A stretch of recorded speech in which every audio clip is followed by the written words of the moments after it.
नमस्कार साथियों, आज की इस वीडियो में पुनः स्वागत है आपका। आज की वीडियो का हमारा प्रमुख उद्देश्य जो कल समीक्षा अधिकारी की प्रारंभिक परीक्षा का रिजल्ट जारी हुआ है उसी के संबंध में मैं आज बात करने वाला हूँ।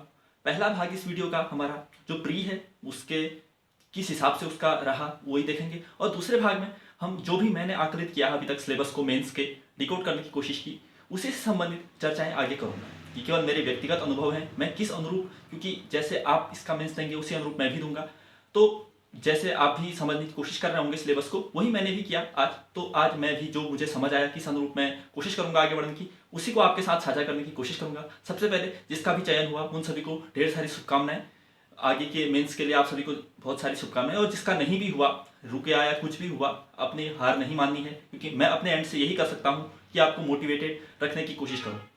आप अगर यहाँ मतलब जिसका 10 बार नंबर मार्जिन इस बीच भी रहा तो वो मानिए कि आप बेहतर स्कोर में थे, मतलब जो 100+ है या 95 से 100 के बीच है, आपकी तैयारी ठीक थी। बस इस बार ऐसा मानिए कि ये एग्जाम अभी आपके लिए नहीं, आपके लिए हो सकता है इससे अच्छे अवसर भी आएंगे, और आगे भी जो भी एग्जाम आने वाले हैं अपनी जो भी रही कहीं कसर रही है आपकी उसको और धारदार करने की कोशिश कीजिए और बेहतर परिणाम आप अवश्य पाएंगे। सर्वप्रथम जो कल आर का प्री का रिजल्ट जारी हुआ है आपने भी देखा होगा, कईयों का सिलेक्शन भी हुआ होगा, उसमें आप सभी को बधाइयां हैं। जैसे कि हमने देखा कट ऑफ भी एक एक्सपेक्टेड, मतलब जितना ऑन एन एवरेज थी उस अनुरूप गई ही है। मैंने जैसे पहले आर के पेपर की जो कट ऑफ पर एक्सपेक्टेड कट ऑफ बताई थी वो तकरीबन 110 बताई थी, उसी के आसपास, मतलब जैसे 107 रही है जनरल की उसी के आसपास वो रही है। बशर्ते जैसे 2200 बच्चों का सिलेक्शन हुआ है तो अब होगा क्या 2200। इसमें एक खास बात ये भी है, आपको समझने की कोशिश है कि प्री और मेंस में अंतर क्या है। प्री में दरअसल था कि 100 नंबर की तो हमारी जीएस है, बस 50 नंबर की उसमें मैथ्स और रीजनिंग थी।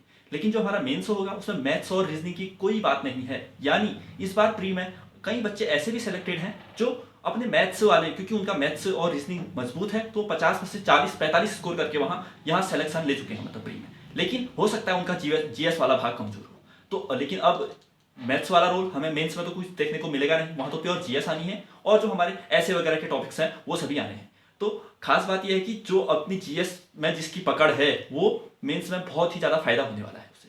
पहले जैसे मैंने भी अभी प्री क्वालिफाई किया है, मेरे 128 पॉइंट कुछ मार्क, 128.5, यानी कट ऑफ से तकरीबन 21-22 नंबर मेरे ज़्यादा थे।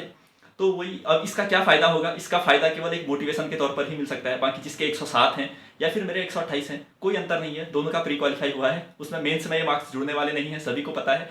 मतलब अभी सब समान लेवल पर ही हैं। बशर्ते एक अंदर से मोटिवेशन हमें मिल सकता है कि अगर मैं बेहतर स्कोर किया है प्री में, यानी हमारी जीएस पर अच्छी पकड़ है, जो अल्टीमेटली हमें मेंस में फायदा ही करेगी। क्योंकि आपने अगर उसका वो सिलेबस की बात अभी करते हैं, उससे पहले मैं आपसे इस बारे में बात करना चाहता हूं कि जो आपकी अभी तक जो भी तैयारी है अब उसको आप आगे कैसे गियर अप करेंगे। तो मेंस के सिलेबस को अब मैं डिकोड करने की कोशिश करता हूं। जैसे कि आपने देखा है उसके 3 पेपर होने वाले हैं। पहला पेपर हमारा 200 नंबर का ऑब्जेक्टिव पेपर होगा जो जीएस को शामिल करेगा, इसके सारे मुद्दे अभी गिनेंगे हम।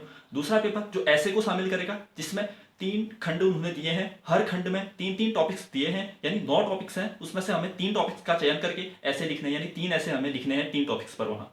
फिर उसके बाद एक हिंदी वाला भाग है जो 100 नंबर्स का है, उसको भी अभी हम पढ़ने की कोशिश करेंगे। सबसे पहले मैं आपको जीएस के बारे में बताऊं तो जीएस में वही, जीएस तो ऑब्जेक्टिव ही आनी, उसमें national GS, Uttarakhand, current affairs, science और कंप्यूटर, ये सभी भाग आने वाले हैं।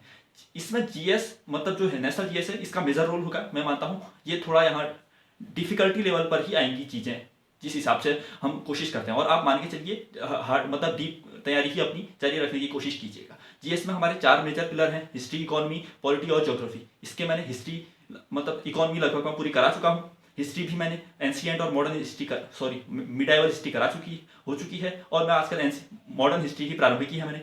ज्योग्राफी के भी हमारी इंडियन ज्योग्राफी तकरीबन करीब हो चुकी है, उसका जलवायु वाला कंसेप्ट बचा है अभी, जो कोपेन ने जलवायु वर्गीकरण किया था वो कराना शेष है। बाकी वर्ल्ड ज्योग्राफी में भी हम अभी भौतिक भूगोल की क्लासेस प्रारंभ कर चुके हैं। पॉलिटी में भी मैं आधी से ज्यादा क्लासेस कंसेप्चुअल वाली सारी चीजें करा चुका हूँ, आधी क्लासेस और आनी शेष है। तकरीबन हम जीएस में मतलब यूट्यूब पर आगे बढ़ रहे हैं, यानी जीएस पे हमारे पास जिस अनुरूप मैंने कराया है आपको, मैं कह सकता हूं कि मैंने लगभग 50% तक आपको करा चुका हूं। आपको करना क्या है, जीएस तो अपनी इस मेरे साथ देखिए या फिर कहीं अन्य से देखते हैं वो कवर करिए। उत्तराखंड को आपने को पढ़ना ही है क्योंकि उत्तराखंड भी आने वाली है। करंट अफेयर्स और कंप्यूटर भी मैंने कराई है। करंट अफेयर्स को आपको अपने एंड से ही तैयार करना है, क्योंकि मैं करंट अफेयर्स पे वो वन लाइनर वाले में मतलब उतना मन भी नहीं लगता कराने में, वरना आप देख सकते हैं यूट्यूब पे बहुत सारों ने अच्छे से करा रखा होगा। करंट अफेयर्स आप अपने एंड से ट्राई करना, कोशिश प्रिपेयर करने की। तो जीएस में ये रहेगा हमारा जीएस का भाग 200 नंबर का, मैक्सिमम यही गेन करेंगे जो वो एक बड़ा इम्पैक्ट डालेंगे फाइनल सिलेक्शन में। क्योंकि अभी जो 2200 बच्चे तकरीबन सिलेक्शन लिए हैं, अभी उसके बाद जब मेंस का रिजल्ट आएगा तकरीबन 600 से 700 बच्चे मैं मानता हूँ इतने वो बुलाएंगे, और फिर से 800 भी हो सकते हैं वो, क्योंकि उसके बाद एक कंप्यूटर का क्वालिफाइंग टेस्ट होने वाला है, एक टाइपिंग टेस्ट है और एक अहरकारी जो कंप्यूटर नॉलेज है वो भी टेस्ट होने वाले हैं। यानी 137 पद हैं तो उसके 3 या 4 गुने, मतलब 700-800 600-700 तक हम मान सकते हैं। यानी इस मेंस को क्वालिफाई करना मैं मानता हूँ तकरीबन ईजी होगा हमारे लिए, क्योंकि जो मैथ्स से सिलेक्टेड, मतलब मैथ्स का फायदा लेकर प्री क्वालिफाई किया है, उनकी जीएस मजबूत नहीं होगी। अगर वो इस भी जीएस मजबूत करते हैं तो फिर तो ठीक है, लेकिन जो इसकी पहले से मजबूत है अगर वो और धार धार कर देता है उसे, तो वो उनको अवश्य बीट कर पाएगा। तो आप समझ रहे हैं क्या खेल है अभी यहाँ, जो मैथ्स का रोल है वो मेंस में नहीं है मैथ्स का रोल, ठीक है। तो अब 600-700 बच्चों में हम, मतलब 2200 में से 600-700 में आना उतना भी हम मतलब मान सकते हैं, यहाँ टफ कंपटीशन होगा, लेकिन अगर बेहतर दिशा हो तो इसमें तो हम आ ही सकते हैं। मैंने जीएस के पेपर को डिकोड किया, अभी मैं ऐसे के पेपर को डिकोड करने की कोशिश करता हूँ। मैंने अभी ही पेपर को, मतलब जो सिलेबस था उसे विस्तृत रूप से पढ़ने की कोशिश की है। जो ऐसे का पेपर है उसमें एक, अगर आप स्मार्टली तैयारी करेंगे ना, बहुत अच्छा स्कोर कर पाएंगे, क्योंकि सब चीज़ें हमें दे रखी हैं सिलेबस में कि ये है भाई, इसी चीज़ से हम क्वेश्चन पूछने वाले हैं। उन्होंने क्या कहा है कि हम 3 खंड देंगे, खंड क, खंड ख और खंड ग। हर खंड में 3-3 टॉपिक्स उन्होंने दे रखे। जैसे खंड क में दे रखा है उन्होंने, पहला टॉपिक है साहित्य और संस्कृति दे रखी है, दूसरा टॉपिक है जो सामाजिक आंदोलन टाइप की सामाजिक वाली चीजें हैं, सोसाइटी वाली चीजें, और थर्ड है राजनीतिक वाली चीजें, यानी पॉलिटिकल डायमेंशन। अब ये 3 टॉपिक खंड क में है, इसमें से आपको एक का चयन करके लिखना है। खंड ख में उन्होंने फिर से 3 टॉपिक दे रखे हैं, एक तो है जो आईआर वाली चीजें हैं, सॉरी आईआर वाला थर्ड टॉपिक है, मतलब उसमें है इकोनॉमी वाली चीजें हैं, और उसके बाद हाँ आईआर भी है उसमें, और जो एक और टॉपिक्स है उसमें आईआर है और कृषि वाला है। 3 भाग, एक कृषि हो गया, एक इकोनॉमी वाला एक्सपेक्ट और एक आईआर वाला एक्सपेक्ट, ये 3 दूसरे खंड में है। इसमें से भी आपको एक का चयन करके लिखना है। और थर्ड में फिर से 3 दे रखे हैं उन्होंने, एक तो जो मतलब विदेशी संबंध है, कुछ ऐसा ही है एक टॉपिक है, फिर उसमें राष्ट्रीय विकास योजनाएं हैं, और उसके बाद एक है प्राकृतिक आपदाओं वाला भाग है।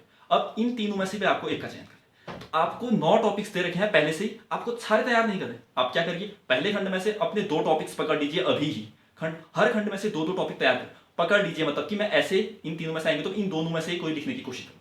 9 तैयारी क्यों करने हैं, 6 ही तैयार करिए ना, आपका बर्डन भी कम हो जाएगा। बस अब 3 ही तैयार करके जाएंगे तो हो सकता है वहां कुछ अलग ही एक्सपेक्ट आ गया, तो आपके पास एक अलग विकल्प बचना चाहिए। जैसे मैं खंड क की बात करूं तो उसमें जो साहित्य और संस्कृति वाला चैप्टर है ये बेहद अच्छा होगा लिखने में, मैं मानता हूँ। क्योंकि जैसे आपका फैक्चुअल से थोड़ा अगर आप मतलब फिलोसॉफिकल बना पाए ऐसे को तो वो बेहतर होगा, लेकिन उतना नहीं मैं कह रहा हूँ, मतलब जो लिखने में वहाँ आसान हो। एक तो जीएस के हिस्ट्री से जुड़ेगा वो लिखना आसान है, प्लस जो सोसाइटी वाला है वो लिखने में भी आसान होगा। अब आप अपने एंड से कोशिश करना, ऐसे में मैं जरूर रिसर्च करूंगा और जो भी फैक्चुअल चीज़ें नोट करूंगा कोई, या फिर फिलोसॉफिकल कुछ भी डायमेंशन मैं जल्दी ही साझा करूंगा, एक टेलीग्राम में आपको अपडेट करूंगा उससे संबंधित। 2 टॉपिक हर खंड के, 2-2 टॉपिक आपको चुन लेने हैं, उसी के संबंधित तैयारी करनी, एक टॉपिक हर एक में से लेफ्ट कर लेना है।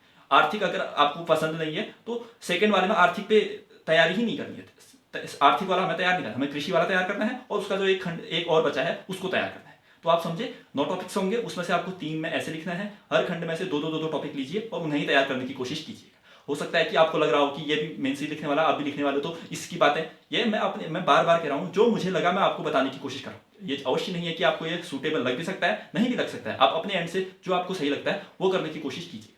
तो ये ऐसे का पेपर था। उसके बाद हमारा जो हिंदी का 100 नंबर का पेपर आने वाला है, उसको अगर मैं डिकोड करूं तो उसमें 20 नंबर का पहला एक पद्यांश आने वाला है, गद्यांश आने वाला है, सॉरी, उसमें 20 नंबर का, एक में कुछ शीर्षक चुनना है, एक में सारांश लिखना है, फिर एक में कुछ टर्मिनोलॉजी दे रखी होगी उन्होंने, उसे ही उसका अर्थ क्या है वो बताना है, 20 नंबर का ही है। फिर अंत के जो 20 नंबर है उसमें हिंदी टू इंग्लिश और इंग्लिश टू हिंदी जो शब्द दिए होंगे उन्होंने वो डिकोड करने हैं, 40 का ये हो गया। और 60 का हमें पत्राचार लेखन, मतलब 15 का पत्र लिखना है, 15 का कुछ टेबल टाइप का बनाना है, 15 का फिर टिप्पणी लिखनी है, 15 का अनुज्ञापन लिखना है, यानी 60 नंबर का वो है। अब हिंदी में क्या है, जो ये 16, मतलब हिंदी को तैयार करना उतना मुझे लगता नहीं है मुश्किल होगा करके, क्योंकि यहाँ सभी लोग समान ही लिखेंगे, पत्र लिखने का एक ही पैटर्न होता है, वही आप भी लिखेंगे वही मैं भी लिखूंगा। तो हिंदी को आप जल्दी प्रिपेयर कर सकते हैं, बशर्ते जो अपना एफर्ट डालिए, सबसे पहले जीएस पे डालिए, जो 200 नंबर की जीएस आने वाली है उस पर अपना एफर्ट डालने की कोशिश कीजिए। और वो तो हम रिदम में रहते ही हैं, जैसे जैसे आपका प्री था वैसे ही आप मेंस का 200 नंबर वाला भी मान के चल सकते हैं, बशर्ते वहाँ जीएस थोड़ा वास्ट आएगी, ये मान के चलिएगा। और ऐसे की राइटिंग्स को भी आप अपनी राइटिंग्स की स्किल्स पे तो ध्यान देना ही होगा थोड़ी बहुत, मतलब क्योंकि एक्चुअल में अब वहाँ लिखना है। अभी तक था कि हम ऑब्जेक्टिव टाइप के थे तो हम केवल गोले वगैरह भर के हमारा काम चल जाए। अब एक्चुअल में जब पूछेंगे कि वो बलि प्रथा क्या थी, जब सती प्रथा को कैसे उन्मूलित किया गया, किसका, अब ये तो नहीं आने वाला मतलब, क्योंकि लिखना आपको ऐसे जैसे कि आ गया, कुछ भी आ गया, जैसे कि चक्रवात की आजकल हालिया फॉर्मेशन ज़्यादा हो रहे हैं अरब सागर की, में भी चक्रवातों का जो प्रसरण है वो बढ़ रहा है। इस पर आपके क्या विचार हैं? ऐसा भी नहीं आएगा, मैं केवल अभी जो मेरे मतलब जो मुझे लग रहा है वो बता रहा हूँ, लेकिन जो ऐसे का जो भी आएगा, मतलब जैसे गरीबी उन्मूलन एक टॉपिक दे दिया उन्होंने, आर्थिक समस्या से जोड़ सकते हैं, इस पर लिखिए, तो एक्चुअल में वहाँ लिखना पड़ेगा। तो ये कैसे होगा? जब आप लगातार लिखेंगे, मतलब हम कोशिश करेंगे साथ में कुछ बेहतर कर सकें। अगर हम अपडेट देंगे, मैं दूंगा आपको टेलीग्राम में, अगर मैं कुछ बेहतर अगर खोज पाता हूँ, कुछ मतलब अपने लिए जो तैयार करूंगा, आपको भी साथ में वो साझा करते रहूंगा। जिसको भी ये स्ट्रेटेजी बेहतर लगती है वो इस पर स्टिक, मतलब स्टिक किसी चीज़ पर नहीं रहना है, आपको तैयार अपने अलग अलग एंड से होते रहना है। बाकी यही है कि अब अगर आप पहले से जीएस से जुड़े हुए हैं तो जीएस को स्ट्रॉन्ग करते हुए चलिएगा, टेस्ट लगाइए बेहतर बेहतर, और जो भी कंटेंट आपको बेहतर मिलता है एग्जाम ओरिएंटेड डीप क्लासेस से, उससे कवर करने की कोशिश कीजिएगा। तो ठीक है, आज के लिए इतना रखते हैं, और जो भी हमारी अन्य बातें होंगी, अन्य क्लासेस होंगी, वो भी समय पर आते रहेंगी। जितना मुझे टाइम होगा उसी अनुरूप में उन्हें आप तक साझा करने की कोशिश करूंगा। और आप अपने एंड से भी इसी प्रकार अपना सहयोग बनाए रखें। क्लास अच्छी लगती है तो इसे लाइक करिए, और शेयर सब्सक्राइब जो भी आप कर सकते हैं वो अपने एंड से जरूर करने की कोशिश कीजिएगा। तो ठीक है, आज के लिए इतना ही रखते हैं, मिलते हैं अगली वीडियो में, तब तक के लिए धन्यवाद, नमस्कार।